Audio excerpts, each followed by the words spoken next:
Haleluya, puji Tuhan. Damai sejahtera Tuhan bagi kita semua yang dikasihi Tuhan. Hari-hari ini kita semakin mengerti apa arti tetap tenang di tengah-tengah keadaan yang sedang kita alami pada hari-hari ini. Bukan karena kita punya keuangan lebih baik daripada yang lain, juga bukan karena kita punya tabungan, dan kalaupun itu ada, mungkin hanya bisa bertahan untuk beberapa waktu saja. Tetapi yang membuat kita tetap tenang adalah keyakinan bahwa kita adalah milik Tuhan. Dia bertanggung jawab atas kehidupan kita, dan Dia akan pelihara kita. Bagaimana caranya? Kita tidak tahu. Tapi Tuhan punya banyak cara untuk pelihara kita. Dia berjanji akan menyertai kita sampai kesudahan alam. Itu pun berarti Dia berjanji akan pelihara kita. Puji Tuhan. Saudara-saudara yang dikasihi Tuhan, firman Tuhan pada pagi hari ini terambil dari Matius 28 ayat 6-8. Demikian bunyi firman Tuhan. Ia tidak ada di sini, sebab Ia telah bangkit, sama seperti yang telah dikatakannya. Mari, lihatlah tempat Ia berbaring. Dan segeralah pergi dan katakanlah kepada murid-muridnya bahwa Ia telah bangkit dari antara orang mati. Ia mendahului kamu ke Galilea. Di sana kamu akan melihat Dia.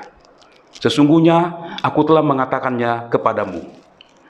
Mereka segera pergi dari kubur itu dengan takut dan dengan sukacita yang besar, dan berlari cepat-cepat untuk memberitahukannya kepada murid-murid Yesus. Di hari kebangkitan Tuhan Yesus, perempuan-perempuan murid Yesus, mereka ada di kubur. Betapa mereka terkejut dan bingung melihat kubur itu telah kosong. Dan dalam kebingungan itu, malaikat memberitahu kepada mereka bahwa Ia telah bangkit. Tetapi, saudara-saudara, malaikat tidak hanya berhenti sampai di situ saja. Dia kemudian berkata, segeralah pergi, katakanlah kepada murid-muridnya bahwa Ia telah bangkit dari antara orang mati. Ia mendahului kamu ke Galilea. Di sana kamu akan melihat Dia. Malaikat memberitahu kepada mereka bahwa Yesus yang sudah bangkit akan mendahului mereka ke Galilea. Saudara-saudara yang kasih Tuhan, ada apa dengan Galilea? Mengapa Galilea itu begitu penting buat Yesus?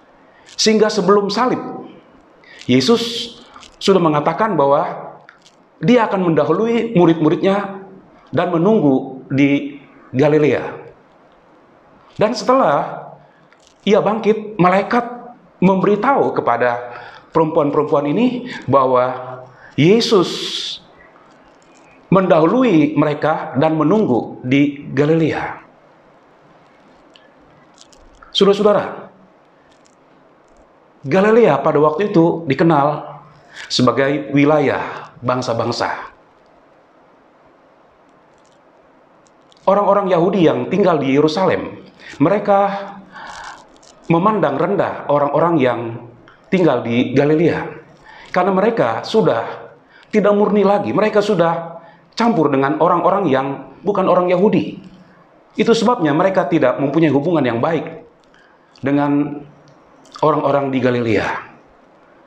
Tetapi di Galilea inilah Yesus setelah dilahirkan di Bethlehem. Dia dibawa di Nazaret, dibesarkan di sana. Kemudian pada waktunya Dia melayani. Dia melayani di Galilea. Dan Dia dikenal sebagai orang Galilea. Tetapi apakah karena Dia dikenal sebagai orang Galilea, maka Dia ingin bertemu dengan murid-muridnya di Galilea setelah kebangkitannya. Nah, saudara-saudara, pada pagi hari ini ada beberapa hal yang kita ingin belajar bersama-sama tentang Galilea. Pertama, Galilea merupakan tempat perjumpaan murid-murid dengan Yesus. Di Galilea inilah mereka diubah dari penjala ikan menjadi penjala manusia. Matius pasal yang keempat ayat 19 sampai 22. Di sana kita melihat apa yang dikatakan oleh Yesus. Mari, ikutlah aku dan kamu akan kujadikan penjala manusia. Dari penjala ikan menjadi penjala manusia. Dari hidup untuk diri sendiri, mereka dirubah hidup untuk orang lain.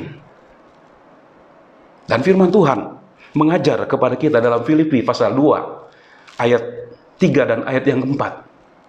Di sana kita diajar untuk memperhatikan kepentingan orang lain juga. Saudara-saudara, Tuhan mau supaya kita tidak hidup untuk diri kita, tapi kita hidup juga untuk orang lain. Dan murid-murid, pada waktu mereka di Galilea, disinilah mereka diubah oleh Tuhan. Mereka menjadi penjala manusia, mulai memperhatikan orang lain. Nah, bagaimana proses panggilan itu terjadi dalam diri mereka? Lukas pasal yang kelima ayat 1 sampai 11 mencatat pada waktu Petrus dalam keadaan gagal. Kenapa dia gagal? Karena dia tidak mendapatkan ikan untuk dibawa pulang bagi keluarganya. Di tengah kegagalan, Yesus meminjam perahunya untuk menjadi mimbar, di mana Yesus kemudian berkhotbah kepada orang banyak. Nah, pertanyaannya untuk kita sekalian, apakah Yesus berkhotbah untuk orang banyak pada waktu itu? Tentu tidak. Sebab di dalam perahu itu bukan hanya Yesus yang ada di perahu itu, ada Petrus. Yesus tahu apa yang sedang terjadi pada Petrus. Dengan firman Tuhan yang disampaikan, maka itu membangkitkan percaya di dalam hati Petrus. Sehingga ketika Yesus katakan, bertolak ke tempat yang dalam dan tebarkan jala. Sekalipun pada awalnya Petrus berkata, "Guru, sepanjang malam kami telah berusaha tetapi tidak mendapatkan apapun. Tetapi karena Engkau yang mengatakannya, aku akan melakukannya." Dan hasilnya luar biasa. Dia mendapatkan ikan yang sangat banyak sekali. Dalam ketaatan, ada mujizat terjadi. Dari kegagalan menjadi berhasil. Saudara, apapun keadaan kita, kalau Tuhan katakan, belajar taat, lakukan saja. Sekalipun itu tidak sesuai dengan kenyataan yang sedang kita hadapi, lakukan saja.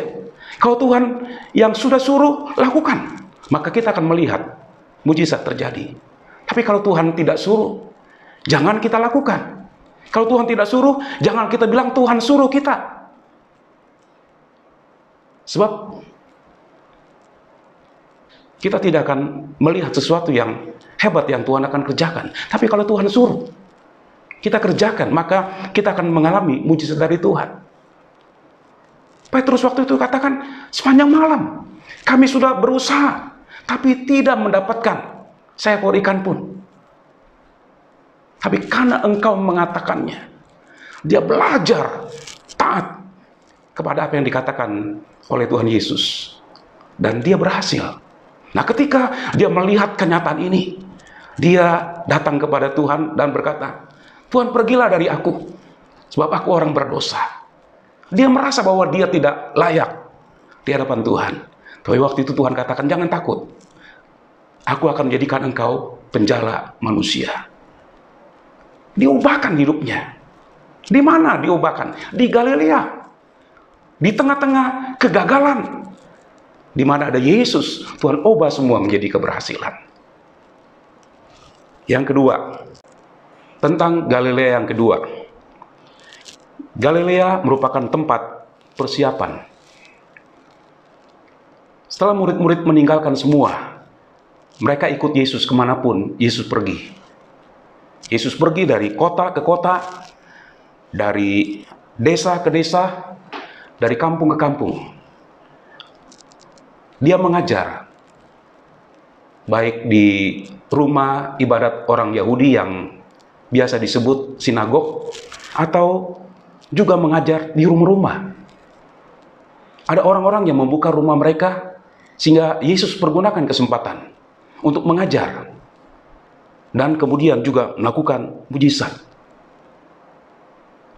Di Galilea inilah murid-murid banyak belajar dari Yesus. Mereka belajar mengerti arti pelayanan yang sesungguhnya, pelayanan yang benar, pelayanan yang dipenuhi dengan belas kasihan. Seringkali ketika Yesus mengajak murid-murid untuk pergi ke tempat yang sunyi, supaya mereka bisa beristirahat. Tetapi kenyataan yang mereka hadapi, ketika sampai di satu tempat, orang-orang banyak sudah menunggu Yesus. Dan Yesus melayani mereka dengan penuh belas kasihan. Yesus melihat mereka seperti domba yang tidak bergembala. Itu sebabnya melayani mereka dan menyembuhkan mereka. Murid-murid melihat bagaimana Yesus secara tidak langsung sudah mengajar mereka, mempersiapkan mereka untuk suatu waktu mereka melanjutkan tongkat estafet pelayanan Yesus. Mereka melihat kasihnya, mereka melihat kerendahan hatinya. Satu waktu, dalam Yohanes pasal yang ke-13 ayat yang ke-5, Yesus membasuh kaki murid-muridnya. Dia adalah guru. Tetapi dia sudah memberikan satu pelajaran yang sangat berharga bagi murid-murid ini. Dia membasuh kaki mereka, menunjukkan kerendahan hati. Yesus sudah mengajar kepada murid-muridnya arti pelayanan. Bukan karena mereka bisa, karena masing-masing orang mempunyai karunia dan talenta yang berbeda satu sama lain. Tetapi bukan karena itu. Pelayanan yang benar adalah pelayanan yang keluar dari hati yang benar. Dan Yesus sudah mengajarkan itu kepada mereka. Mereka dipersiapkan. Di Galilea inilah selama 3,5 tahun. Mereka banyak belajar dari Yesus. Dan mereka belajar melepaskan ego mereka. Mereka diproses sampai mereka siap untuk melayani sesudah Yesus selesai dengan tugas-tugasnya. Tentang Galilea yang ketiga.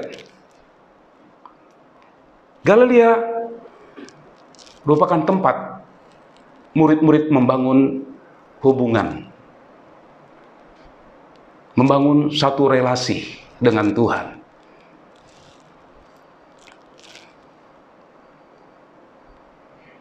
Yesus selalu bersama dengan mereka. Tiap-tiap hari. Mengajar, mengadakan mujizat. Tapi pada saat-saat di mana mereka membangun hubungan dengan Tuhan. Membangun relasi yang baik. Yang berkelanjutan. Dan ini yang Tuhan mau. Tentang Galilea yang ketiga, Galilea tempat membangun hubungan.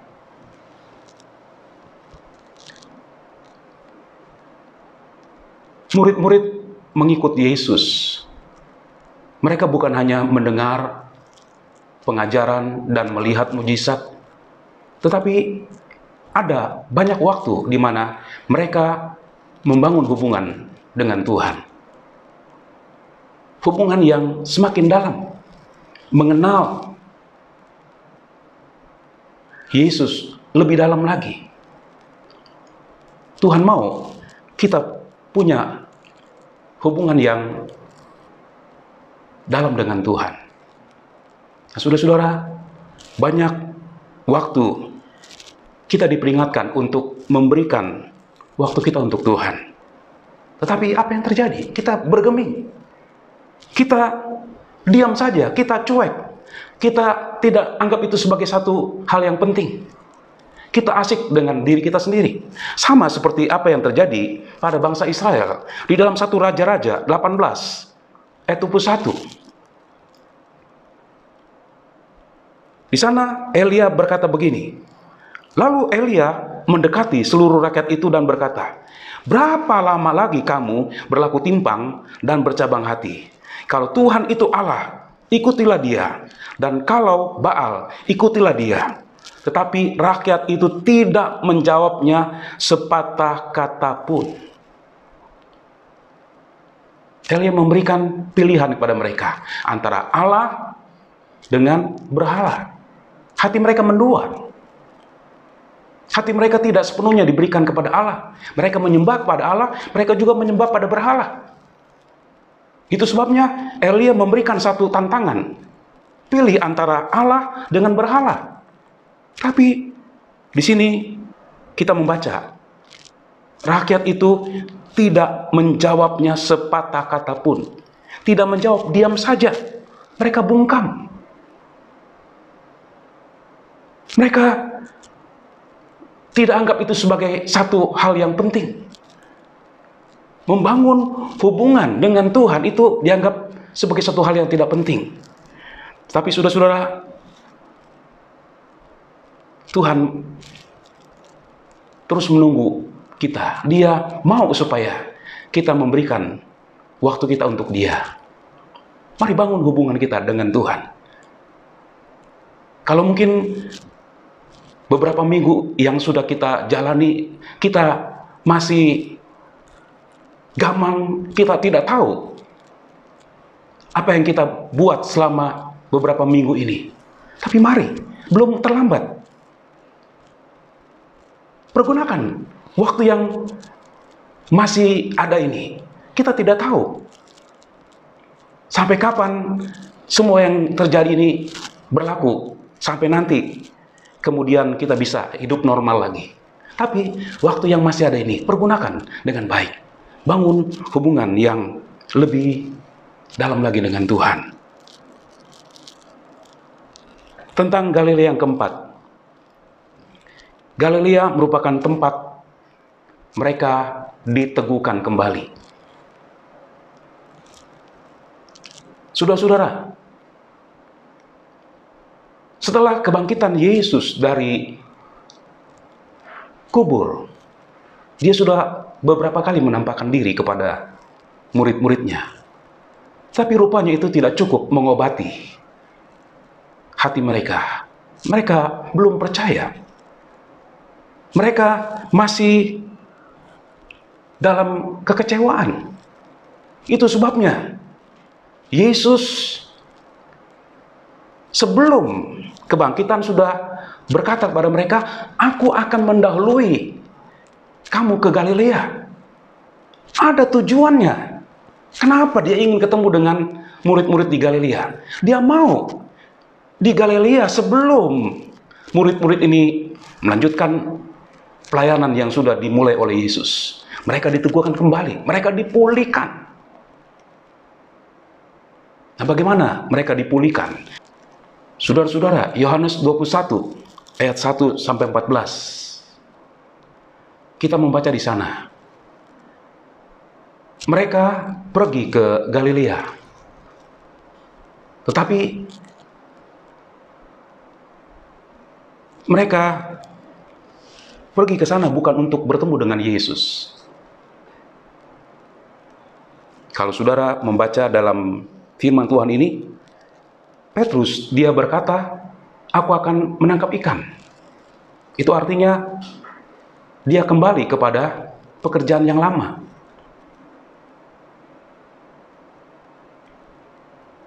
Dan teman-teman yang lain, mereka semua ikut dengan Petrus.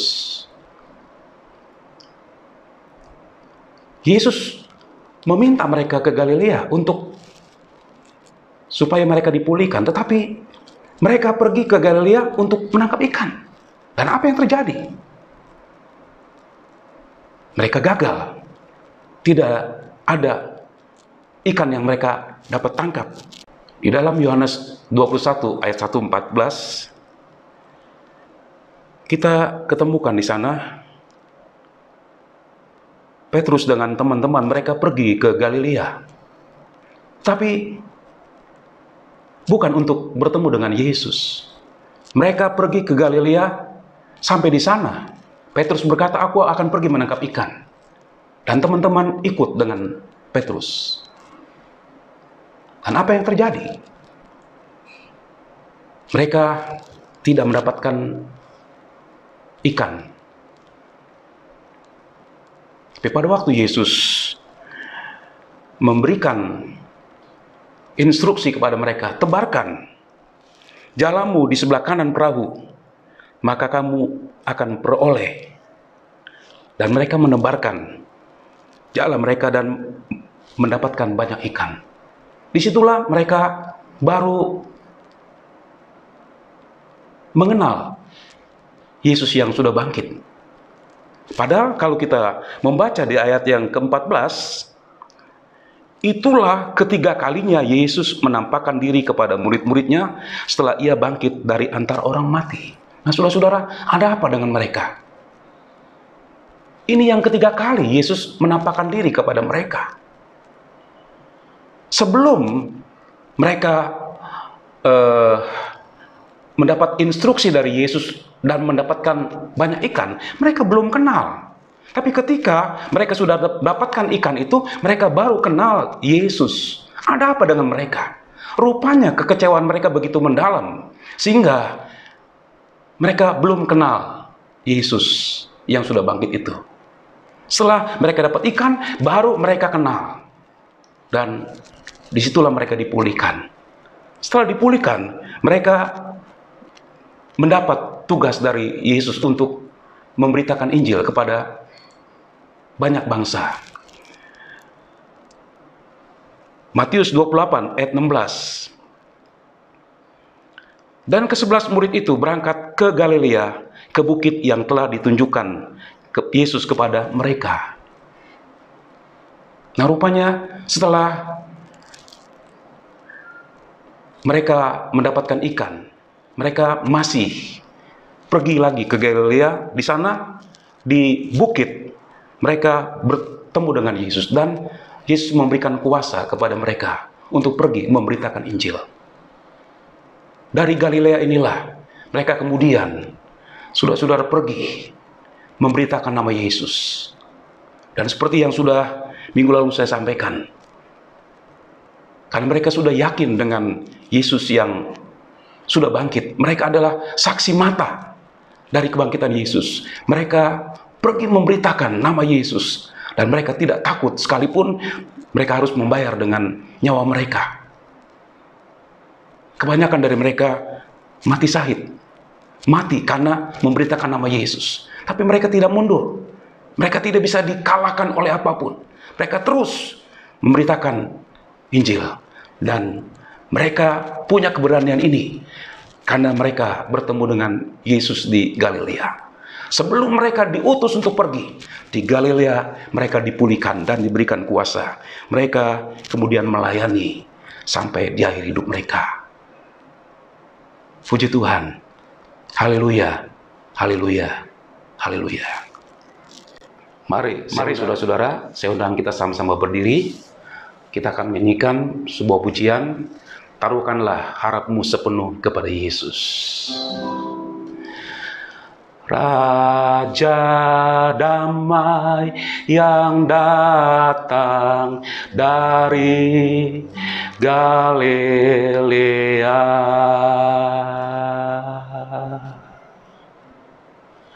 taruhkanlah harapmu sepenuh kepada Yesus yang berikan damai dalam kebimbangan.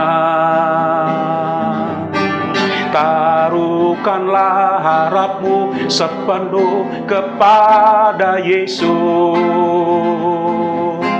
Raja damai yang datang dari Galilea. Taruhkanlah harapmu sepenuh kepada Yesus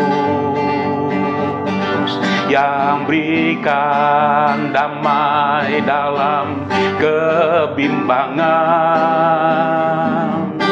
Taruhkanlah harapmu sepenuh kepada Yesus, Raja damai yang datang dari Galilea. Raja damai yang datang dari Galilea. Raja damai yang datang dari Galilea.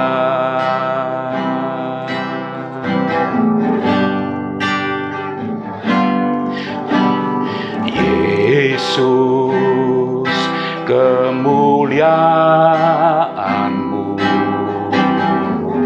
pulihkan hatiku. Yesus, kemuliaan-Mu berkati hidupku. Segala pujian syukur bagimu, Kau hadir dalam hidupku. Kini ku datang sujud di hadapan-Mu, memuji-Mu, menyembah-Mu. Yesus, ku menyembah-Mu. Yesus, kemuliaan-Mu pulihkan hatiku. Yesus, kemuliaan-Mu berkati hidupku. Segala pujian syukur bagimu, Kau hadir dalam hidupku. Kini ku datang sujud di hadapan-Mu, memuji-Mu, menyembah-Mu. Yesus, ku menyembah-Mu. Segala pujian syukur bagimu. Segala pujian syukur bagimu. Kau hadir dalam hidupku. Kini ku datang sujud di hadapan-Mu, memuji-Mu, menyembah-Mu.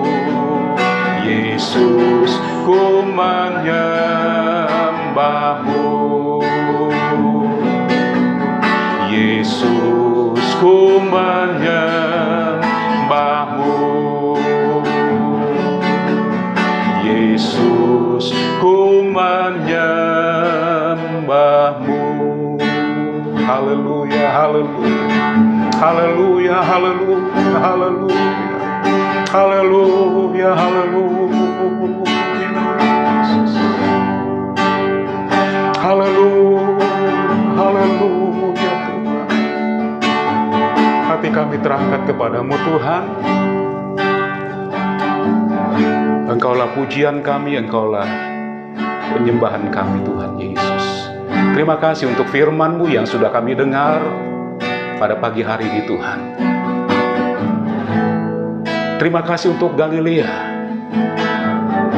tempat perjumpaan, tempat persiapan, tempat membangun hubungan, dan tempat Engkau memberikan kuasa. Sehingga Tuhan Yesus, untuk hidup yang Tuhan masih berikan kepada kami, kami tidak hidup untuk diri kami sendiri ya Tuhan, tapi kami hidup untuk orang lain. Biarlah kami memenuhi panggilan-Mu seperti murid-murid. Mereka penuhi panggilan-Mu, mereka tinggalkan semua. Mereka hidup untuk orang lain. Melalui mereka banyak orang datang dan percaya kepada Engkau Tuhan Yesus. Biarlah Tuhan tolong kami, supaya Tuhan Yesus kami tidak menjadi orang-orang yang hanya mengasihi diri kami sendiri. Kami hanya sibuk untuk diri kami sendiri, tapi kami tidak punya waktu untuk Tuhan. Dan Tuhan tolong kami, setelah kami dengar firman Tuhan, biarlah Tuhan Yesus kami memiliki hati seperti murid-murid ya Tuhan. Ada banyak hal yang kami lihat dalam pengiringan kami kepadamu, dan biarlah itu akan membentuk kami, karena kami belajar dari Engkau Tuhan, apa yang Engkau sudah lakukan sepanjang Engkau melayani di bumi ini. Engkau sudah memberikan contoh yang baik kepada murid-murid, dan ini juga untuk kami Tuhan. Engkau berikan satu pembelajaran yang baik kepada murid-murid, bagaimana mereka melayani. Dan biarlah kami juga akan belajar melayani dengan hati yang penuh dengan belas kasihan, dengan kerendahan hati. Kami lakukan semua untuk kemuliaan Engkau Tuhan Yesus. Engkau pulihkan kami Tuhan. Kalau hari-hari ini kami jauh dari Engkau, oh Tuhan, bawa kami kembali kepadamu, pulihkan kami, dan berikan kami kuasa seperti yang Engkau berikan kuasa pada murid-murid untuk memberitakan tentang Tuhan. Hari-hari ini ada kesempatan yang baik bagi kami. Biar hidup kami Tuhan menjadi berita yang baik untuk banyak orang, sehingga Tuhan lewat kehidupan kami, banyak orang pun akan datang kepada Engkau Tuhan Yesus. Terima kasih. Terima kasih, segala pujian, syukur, hormat, kebesaran, kemuliaan hanya bagi-Mu saja. Dalam nama Tuhan Yesus kami sudah berdoa. Terima kasih Tuhan Yesus. Terima kasih. Haleluya. Haleluya. Saudara, mari kita angkat tangan kita, terima berkat dari Tuhan. Saudara-saudara dikasih Tuhan, pulanglah dengan damai dan sejahtera. Terimalah berkat, rahmat, anugerah Allah Bapa, cinta kasih kemurahan Tuhan kita Yesus Kristus, dan persekutuan Roh Kudus menyertai kita mulai saat ini sampai selama-lamanya. Dalam nama Tuhan Yesus Kristus kami sudah berdoa dan terima berkat Tuhan. Haleluya, haleluya, haleluya. Amin.